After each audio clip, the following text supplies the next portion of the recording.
एक समय की बात है, महात्मा बुद्ध अपनी तपस्या में लीन थे। उन्हें तपस्या में बैठे हुए कई दिन बीत चुके थे।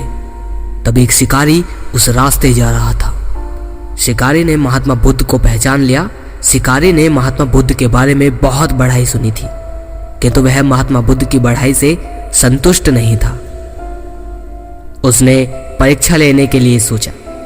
शिकारी पहले तो महात्मा बुद्ध को एक छोटा सा पत्थर फेंक के मारा, किंतु महात्मा बुद्ध कोई प्रतिक्रिया नहीं करते हैं, क्योंकि उनका मानना था कि शरीर को तकलीफ होती है, आत्मा को नहीं। शिकारी पहले तो महात्मा बुद्ध को एक छोटा सा पत्थर फेंक के मारता है, किंतु महात्मा बुद्ध कोई प्रतिक्रिया नहीं करते हैं, क्योंकि उनका मानना था शरीर को तकलीफ होती है, आत्मा को नहीं। अतः शिकारी द्वारा फेंके गए पत्थर के कारण शरीर को कष्ट हुआ, लेकिन आत्मा को नहीं।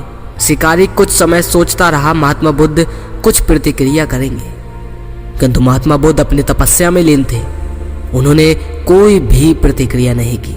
पुनः शिकारी ने पत्थर फेंका। वह पत्थर महात्मा बुद्ध की आंखों के ऊपर लगा और उस जगह से खून बहने लगा। महात्मा बुद्ध को आभास हुआ उनके शरीर से खून बह रहा है, किंतु वह फिर भी अपनी तपस्या से नहीं उठे। शिकारी को गुस्सा आया और उसने पुनः एक पत्थर और महात्मा बुद्ध की ओर फेंका। महात्मा बुद्ध के शरीर से अब खून ज्यादा बहने लगा।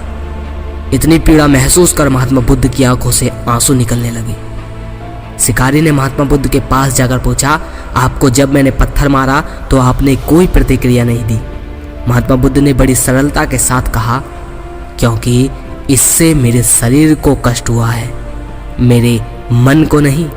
शिकारी अब अचंभित रह गया। उसने पूछा, फिर आपकी आंखों से आंसू क्यों बह रहे हैं?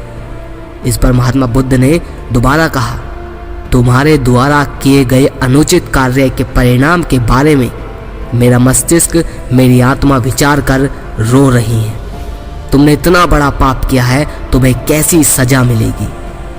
बुद्ध की बातों को सुनकर शिकारी महात्मा बुद्ध के चरणों में नतमस्तक हुआ और उनसे क्षमा याचना करने लगा।